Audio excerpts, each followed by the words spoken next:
Hello everyone, what's up? Prince15 here with another video review. Today we're taking a look at Transformers 1 Prime Changers Quintesson High Commander from Transformers 1. But before we take a look at the toy, let's take a quick look at the box. So here we have it. This is from Transformers 1, the new Transformers movie. He is the Quintesson High Commander. There is a ship on there.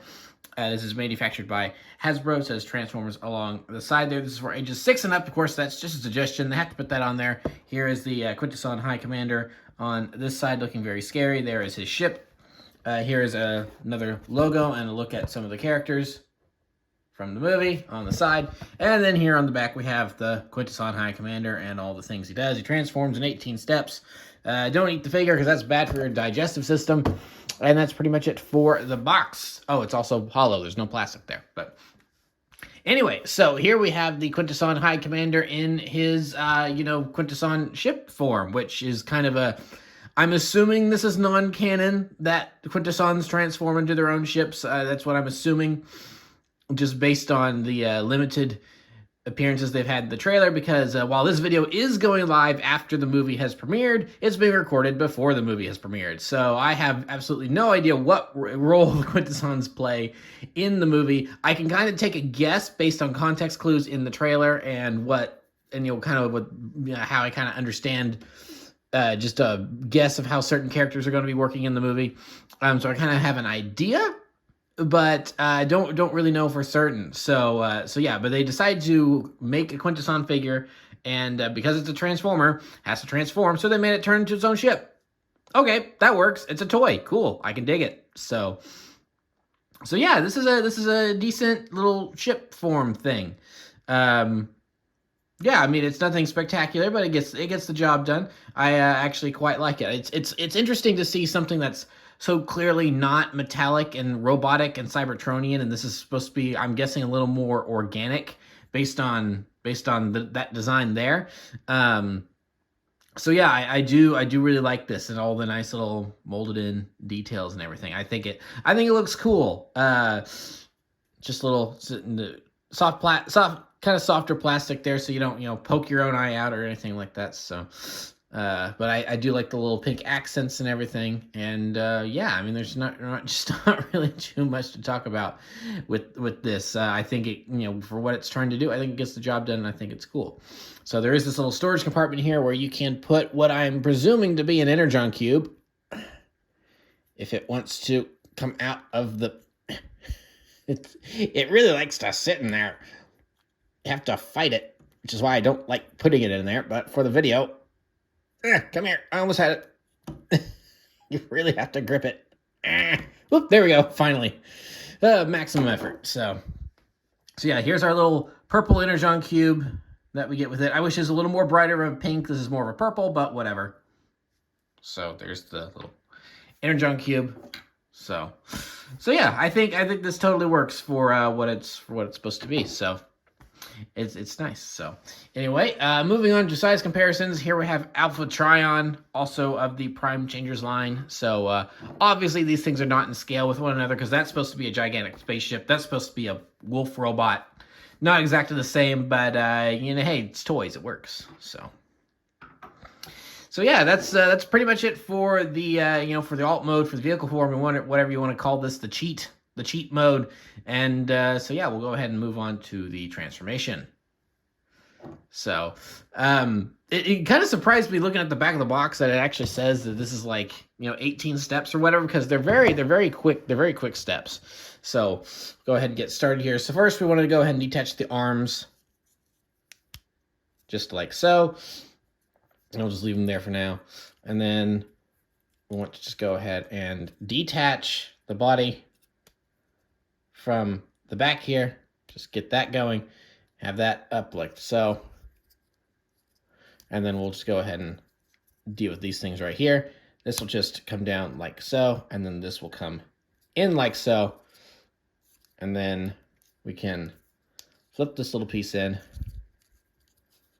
We want to flip this up, and then just kind of get all these tentacle-y bits moved out of the way, so that way we can kind of split the double hinge here, and then we just want to turn this like so, and then we can come across here, and then this is the back. So just want to flip down the arms like so. It does work best if you mess with the arms while this piece is down, because otherwise there's not really a whole lot of room for the arms to turn 360 when the back is together. So you want to make sure to get the arms done now.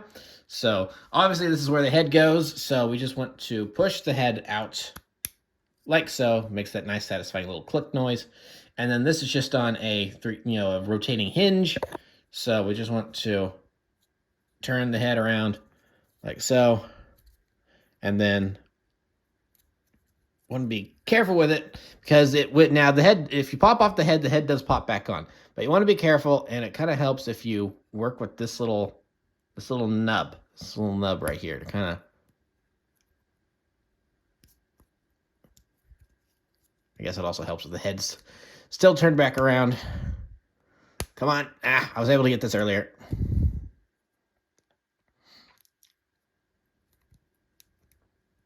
This is the curse of not having fingernails. See, look, I've actually chipped and broken my nail trying to get this. All right, we're gonna do it the way I don't necessarily recommend, but oh, that actually worked fine. I'm a little surprised, because usually what happens when I try to do it that way, the head just pops off of its ball joint. Maybe it's gonna do that when I try to push it the rest of the way in. Yeah, nope. Okay, it's actually wanting to cooperate with me this time. All right, sweet. So yeah, we have the head pretty much all done here.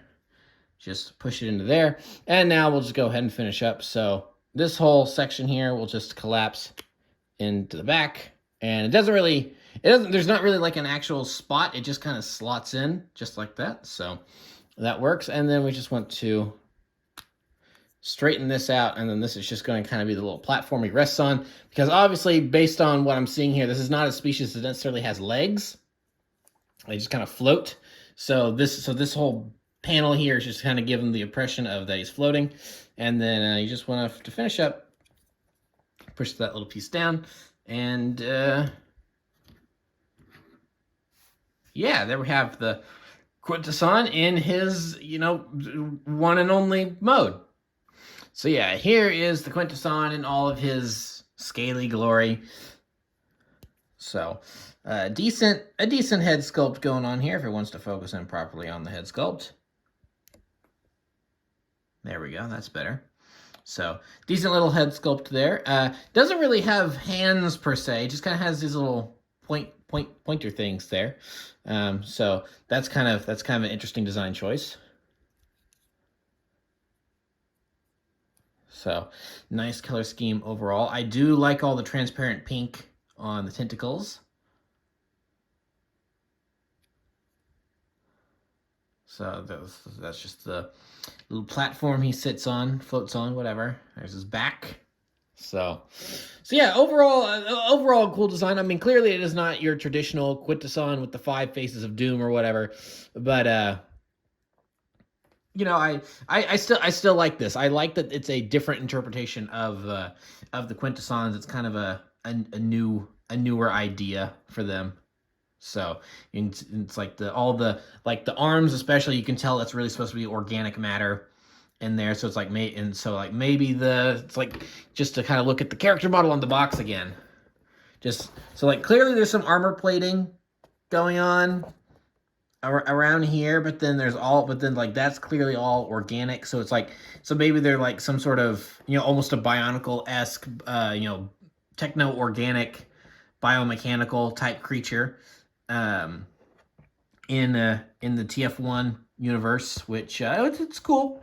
It's cool. I like that idea. So yeah, overall not a bad looking design. So, and then there's the little pincher. So I guess maybe based on this, that's like a gauntlet, and they've got little claw hands in there or something maybe, but obviously that doesn't completely come out and to be represented in toy form. But I mean, it works. I like this thing. I think it's cool. When these things were revealed and I saw this, I'm like, okay, that's different. That's a new look. I'm kind of interested in this. So I found it at Walmart, so I thought I'd just go ahead and pick it up. So not disappointed. So anyway, here we are with more size comparisons.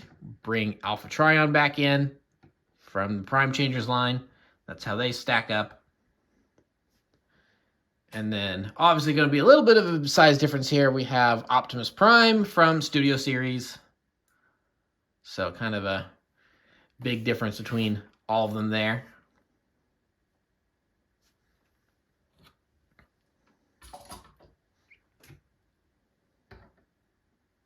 So, yeah, that's pretty much it for the Quintesson High Commander, and I like him. I mean, he's definitely not your typical Transformer.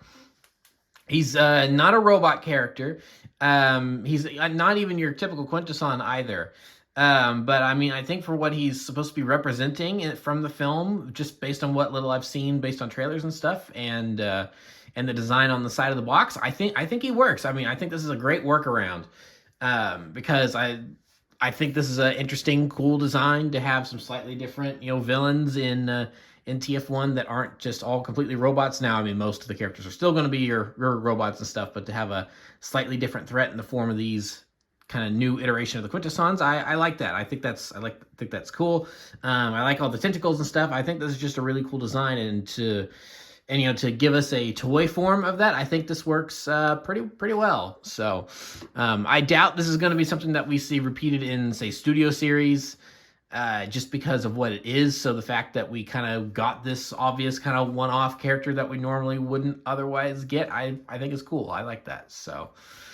So yeah, that's pretty much it for the Quintesson High Commander. So I'm not going to say I recommend him because it's just such a completely different figure from what we're used to. It's like we're used to things like this, and this is clearly a different type of character for Transformers to do. But I think he's cool. So I mean, if you're kind of seeing him the same way I'm seeing him, then yeah, I like him. He's a good figure. So anyway, that's going to be it for this review. So please, thank you for watching, and remember to like, comment, subscribe, all that great stuff. Remember to follow me on Twitter and Instagram. Those links are in the description below, and I'll see you guys next time. Thank you so much for watching, and goodbye.